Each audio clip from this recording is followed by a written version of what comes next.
Pues bueno, ¿qué sería del jumpscare sin el sonido? Una imagen rara, un meme raro. Nuestro cerebro un poco está más o menos condicionado para que ciertos sonidos o ciertas frecuencias de sonido causen algún tipo de impacto. Si quieres proyectar en la audioficción de que un asesino, por ejemplo, te está rodeando, entonces tú haces una edición donde el sonido de su voz se mapee alrededor. Lo que está buscando el director en ese momento de la película es que ese momento de terror se sienta muy real. Hoy no hemos traído ninguna audioficción porque no tenemos audífonos para todos.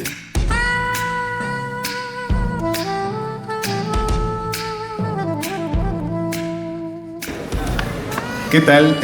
Muy buenas tardes. Gracias por su tiempo, gracias por estar aquí. Nosotros somos o representamos al podcast Torre del Ermitaño. Un poco lo que hace, les explico lo que hacemos en el podcast, es generar audioficción de terror y demás hierbas, ¿no? Pero en realidad el terror es como lo más importante. Además somos los tres tipos y nos encargamos de difundir literatura de género, es decir, literatura de fantasía, ciencia ficción, terror, peruana sobre todo, pero también, bueno, en realidad la oferta es muy grande. Y hoy vamos a hablar acerca del sonido del miedo. Por lo general consideramos que el terror es un género extremadamente visual, eminentemente visual. Sin embargo, dejamos de lado la importancia del sonido en este género. Yo siempre, seguramente han visto La Sustancia, probablemente les ha gustado. Es una película que a mí me gustó un montón. No sé si a Raúl, a Jules y a Daniel, que las presentaré en un rato, les habrá gustado, pero yo creo que, por ejemplo, en ese caso, el sonido en La Sustancia es realmente repulsivo. Si ves La Sustancia con otra banda sonora, quizás no sea tan interesante. Pero bueno, la idea es que el sonido construye terror. El sonido nos conecta con muchas sensaciones, ¿no? Con asco, expectativa, y un poco de eso va nuestro conversatorio de hoy. Quiero ir presentando a mis queridos amigos y panelistas conforme van participando. Y quiero empezar con una persona, debo confesar que era mi amigo, hasta una de las personas que tengo aquí al lado mío era mi amigo hasta hace un día, cuando fue la función de prensa de Nosferatu. Desde ese momento hemos dejado de ser amigos por temas de envidia, básicamente. Seguramente, no sé si alguien quiere abordarlo luego para que le cuente a la fuerza su experiencia, pues bueno, yo estoy seguro de que se puede hacer. Como saben, Nosferatu es una película que mucha gente que amamos el terror la estamos esperando. Así que bueno, ya nos contará qué tal el sonido. Me interesa mucho escuchar el tema acerca del sonido en Nosferatu. Un poco sin spoilear, ¿no? ¿Qué tal está la película? Pero bueno, Daniel Collazos, escritor de terror, por favor, cuéntanos tu experiencia con el sonido en estos eventos de Alcurnia. Hola, ¿qué tal? Bueno, César, qué pena que la amistad se acabó. Qué pena para ti. Para mí no es tanta pena. Bueno, el sonido en Nosferatu, ayer pues tuve la suerte de ver la película. Se estrena creo que el 1 de enero. Y bueno, el sonido estaba muy bueno. Yo la vi en estas cosas estrambóticas de IMAX y no sé qué diablos. Y bueno, tiene bastante sonido atmosférico y bueno, hay los clásicos jumpscares, pues, ¿no? Que esto realmente en el sonido envolvente pues te revientan un poco el tímpano, y además que hay mucho uso de orquesta, violines y todo eso, y a niveles muy altos, entonces es bien fuerte, es bien impactante. Eso, amigo, o César José. Ok, gracias. Ok, pues bueno, ¿qué sería del jumpscare sin el sonido? Una imagen rara, un meme raro, ¿no? Yo debo contar dos experiencias que tuve fuera de este hermoso país con el sonido. Yo, de hecho, debo reconocer que no le daba al sonido la importancia de vida hasta que fui a ver The Thing, La Cosa, de Carpenter, en una filmoteca fuera, donde todo el sistema de sonido era atroz y verdaderamente me produjo náuseas. Es una película que por el sonido yo terminé completamente tocado y bueno, creo que es momento de pedirle a las salas de aquí que también pongan un sonido aceptable.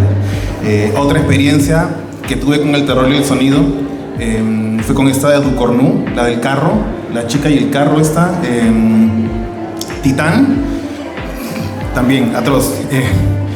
Yo creo que son películas que nunca voy a olvidar por lo que experimenté por el sonido con esas películas.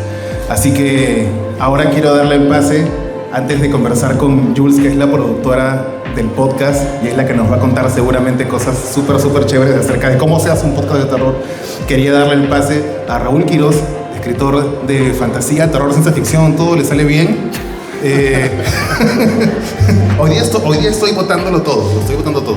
Y yo quería preguntarle a Raúl, ¿cómo es tu experiencia con el sonido y el terror? Bueno, hola a todos, gracias por asistir a esta pequeña conversa que tenemos para presentar La Torre del Ermitaño.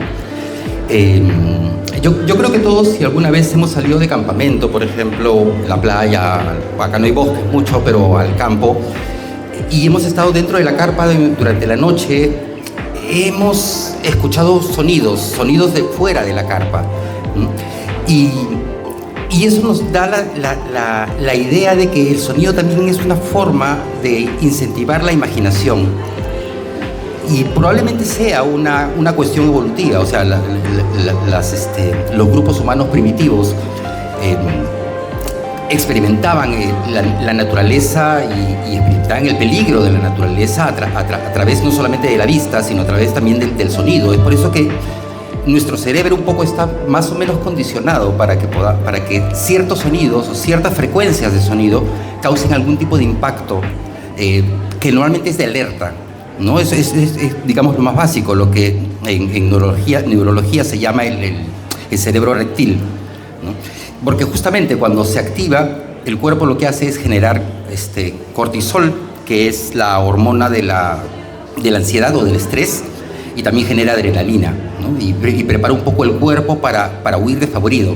Es un poco más o menos lo mismo que nos ocurre cuando la secuencia de sonido que se plantea en una película con la música o con los efectos de sonido, valga la redundancia, te va preparando para algo, y lo que hacen es hacer que el cerebro se aliste para huir, ¿no?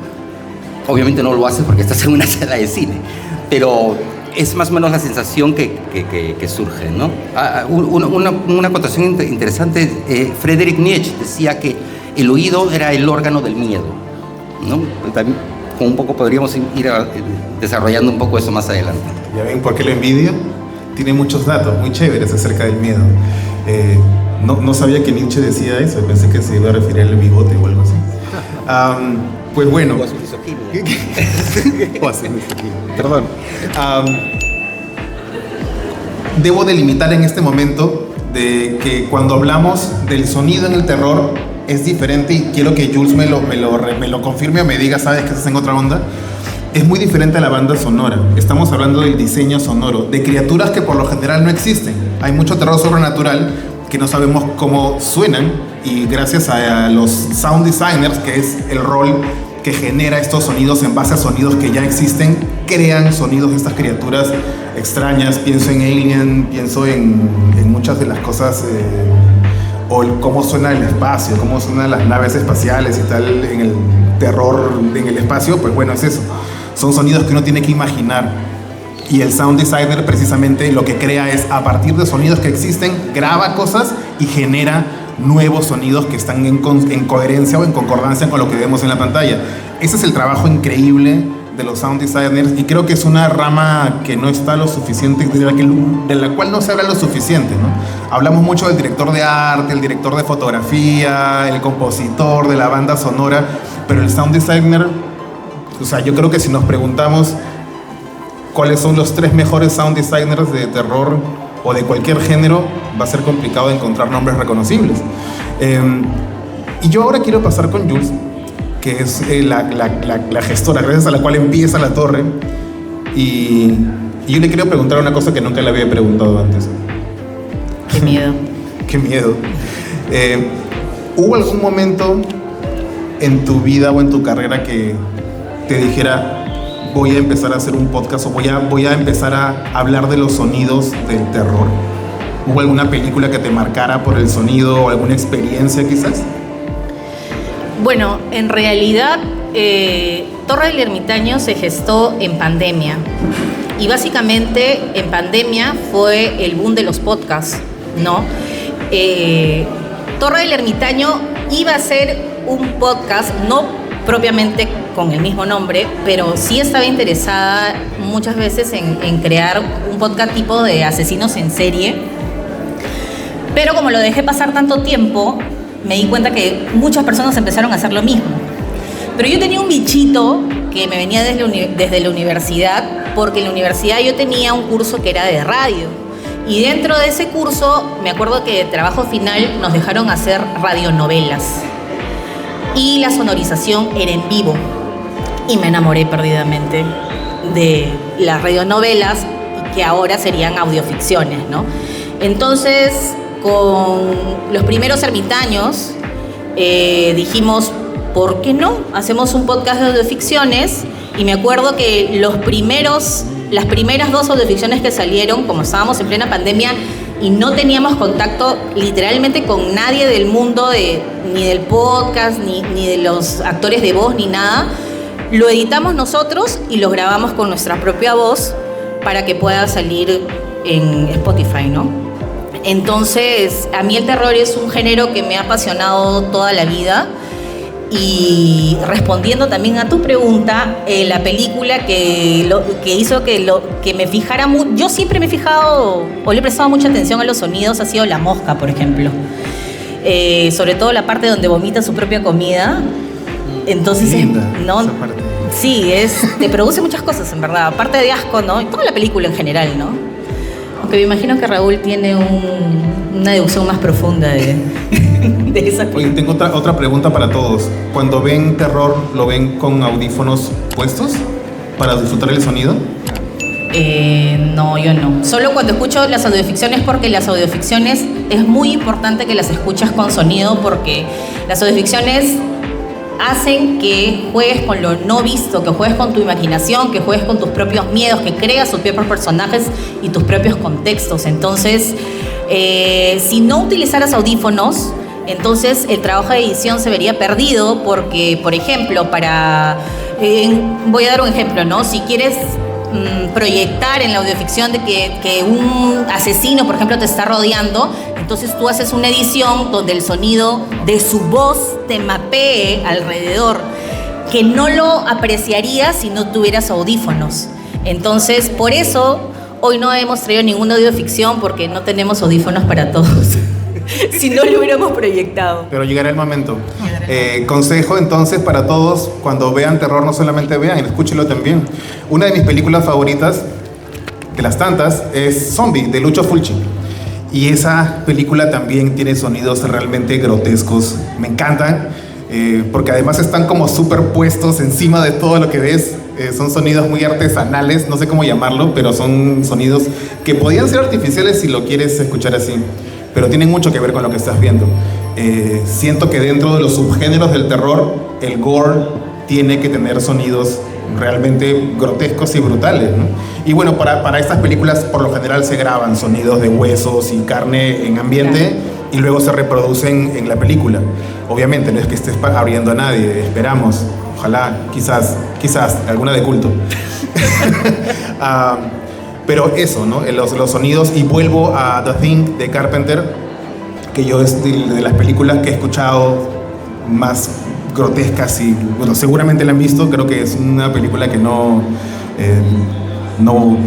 tenemos todos presentes. Y ahora que hablabas de la pandemia, voy a tocar un tema interesante que luego le voy a pasar a Daniel porque me interesa saber su opinión también. Lima es una ciudad que suena mucho y los que hemos venido en auto o en metropolitano lo sabemos bien. Lima tiene un sonido muy particular. El sonido es como parte de la huella digital de cada ciudad. Cuando llegó la pandemia, Lima dejó de sonar y este silencio nos aterró. Escuchar a una Lima silenciosa era escuchar a una Lima muerta, básicamente, ¿no? Porque tú sabías que además la gente la estaba pasando pues muy duro en sus casas. Y salir a una Lima que no sonaba era para un limeño, o para los que radicamos en Lima, que estamos acostumbrados al caos, era verdaderamente aterrador. era casi una película de zombies, se mencionaba Silent Hill por todos lados y tal. Y esto, yo quiero saber si Daniel tiene alguna apreciación acerca del silencio como parte del sonido. A ver, yo quería comentar, antes de pasarlo del silencio, quería comentar una cosa. Me imagino que por ahí hay gente que ha visto REC, por ejemplo, la película REC. Y seguramente como somos fanáticos del terror nos damos cuenta de que en REC, por ejemplo, no hay banda sonora. Todos los momentos de pico de ansiedad que el director está buscando transmitirnos, digamos, están representados con sirenas, con voces de gente del ejército fuera del edificio. Todo eso va incrementando cuando el terror quiere impactar, ¿no? Eso por un lado. Entonces, es una película interesante porque es una película que no tiene banda sonora, pero sí juega mucho con el sonido y con el sonido ambiental. Ahora, respecto al silencio, ¿qué pasaría si ahorita todos nos callamos la boca? ¿No? De repente, pues vamos a sentirnos incómodos, ¿no?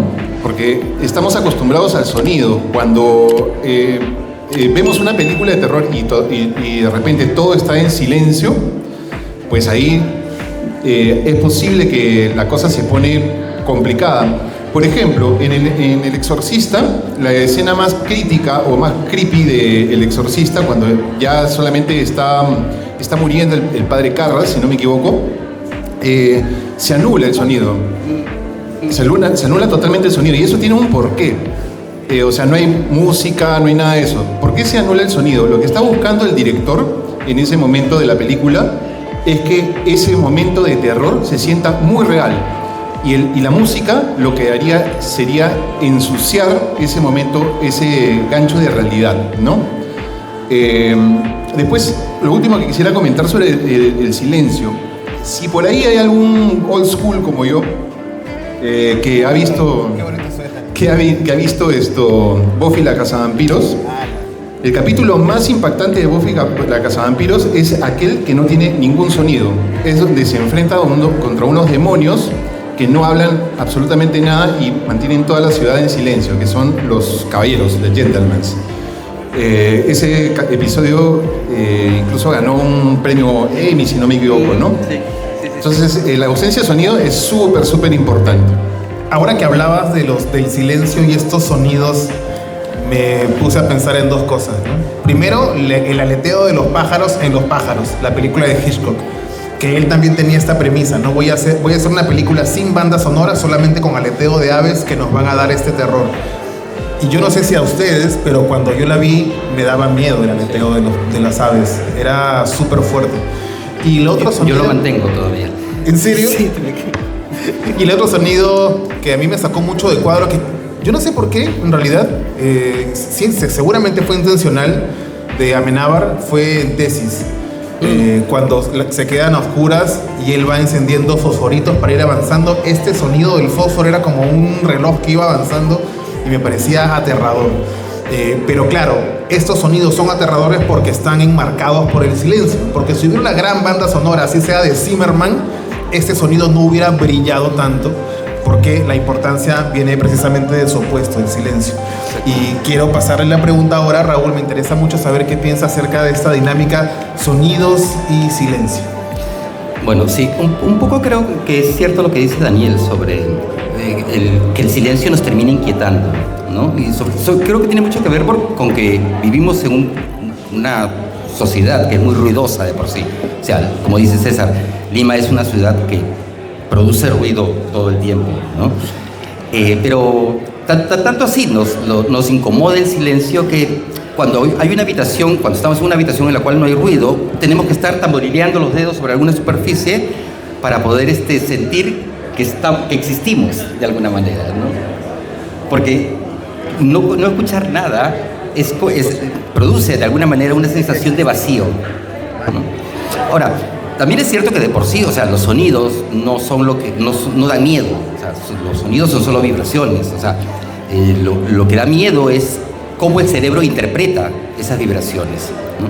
Y por ejemplo, no sé, pues cuando ustedes ven la película Jurassic Park y escuchan el ruido del T-Rex, o sea, no tenemos la más remota idea de cómo demonios sonaba un T-Rex, ¿no? Y lo que hicieron los ingenieros de sonido fue mezclar el llanto, el gemido de un elefante bebé con el rugido de un tigre y el ruido que producía un caimán. Entonces, esa mezcla de sonidos, todos lo tenemos metido en la cabeza, que es como sonaría un T-Rex, cuando probablemente no hacía ese ruido. Qué loco.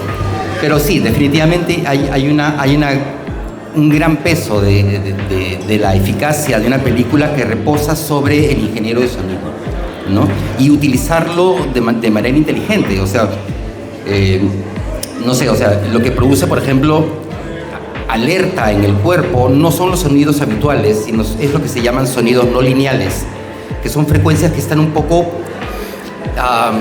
son frecuencias como desarmónicas, ¿no? Que te hacen te generan una suerte de incertidumbre de lo que va a venir después. Si el sonido fuera lineal, tú puedes predecir cuál es el siguiente tono que va a ocurrir.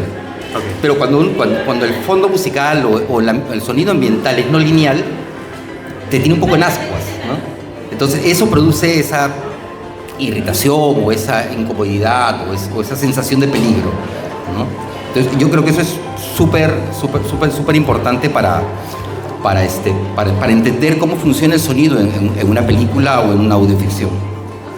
Pienso mucho en otro recurso, ahora que hablas del sonido, ¿no? Lo lineal y toda esta estructura del sonido, en uno de los sonidos que también me tocó mucho, voy a escapar un poco del terror, probablemente han visto 2001, cuando la parte en que el astronauta está en estos episodios pico de la película y se escucha como un zumbido, es un clúster de muchas voces que fue compuesto por Thomas Ligeti, que es un compositor de música académica, porque no se dice clásica, por el tema de los periodos.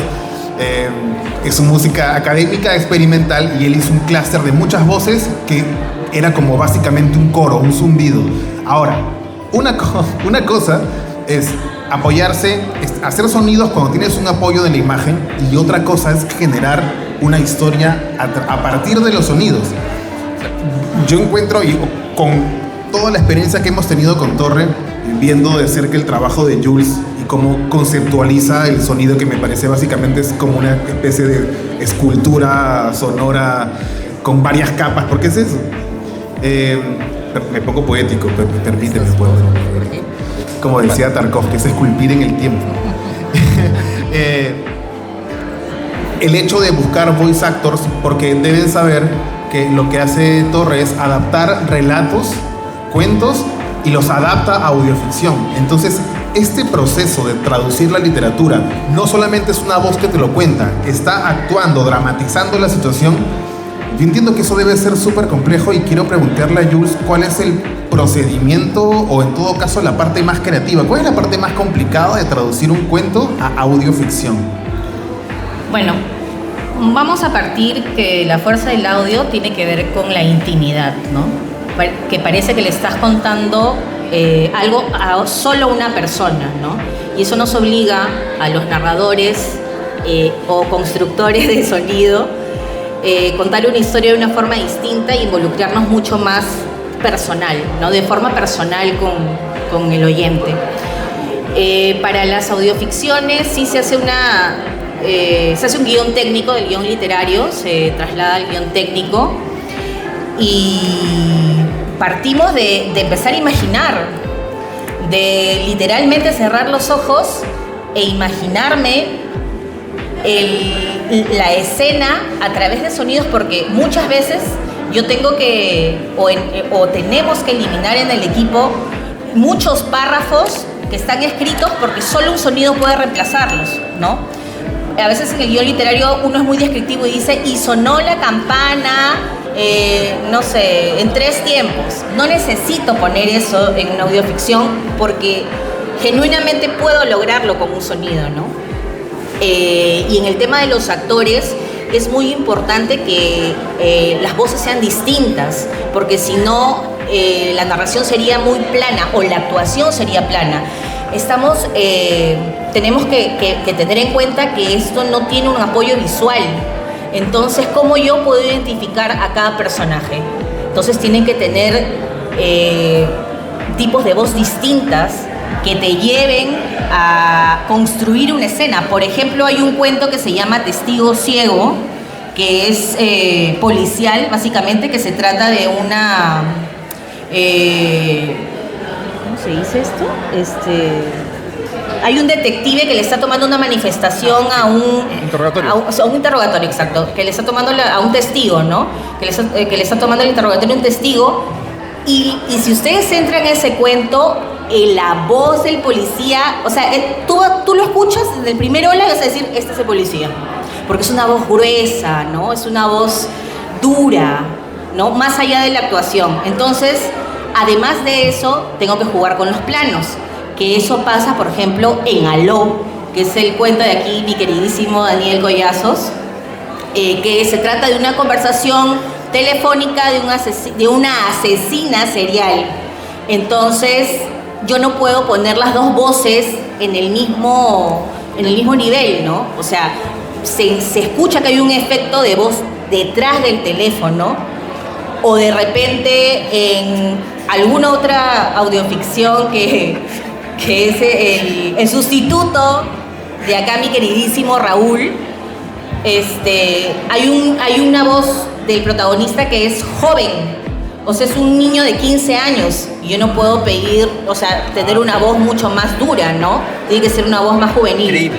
Claro, que sea creíble, exactamente. Entonces, todas esas cosas se toman en cuenta en la construcción de una audioficción, ¿no? Vamos a cambiar. Y luego les digo que abajo nos dirán que si nos siguen para no hacer todo por acá. Bueno, hay muchos temas que se quedan en el tintero. Yo creo que si los que estamos aquí sabemos de terror, pues bueno, nos queda un poco la tarea de hacernos la pregunta si ciertos subgéneros del terror están atados a ciertos sonidos. Pienso en el gótico.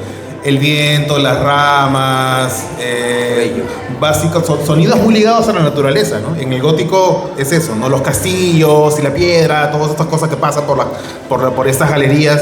Y el body horror o el gore están ligados a otro tipo de sonidos. Entonces, O el folk, ¿no? o el folk, exactamente, están ligados a otros sonidos. Entonces, incluso estamos hablando de subgéneros que tienen sonidos típicos. Y dejo también como un pendiente en preguntarnos si hay sonidos trillados en el terror. Así como hay imágenes trilladas, pueden haber sonidos trillados que se han usado hasta el cansancio. O saturación de sonidos también, porque el silencio, como comentaron antes, es importante. Dice mucho. Interesante. Eso, queridos amigos. Entonces, nada, gracias por su tiempo, gracias por su interés y por haber estado en esta charla que espero nos sirva para cuestionarnos y para un poco ponernos a pensar en la importancia del sonido en las películas que vemos, no solamente en terror, sino creo que en todo género. Recuerden seguir a La Torre en su Instagram TDE576. Pueden seguir también al cómic Panóptica en el Instagram Panóptica Comic, y a los tres tipos, evidentemente, si quieren enterarse de lo que está pasando en el panorama literario independiente de terror, fantasía y ciencia ficción. Se está escribiendo mucho, se está haciendo muchas cosas muy interesantes que están sirviendo como respuesta a un mainstream que es bueno, es genial, pero también es bueno darnos cuenta de que lo que se está escribiendo desde nuestras coordenadas. ¿Y qué más hay? Y un agradecimiento, hemos hablado del sonido y quería agradecerle al querido amigo que ha estado revisando nuestro sonido, una parte muy importante de esta exposición. Muchas gracias. Gracias.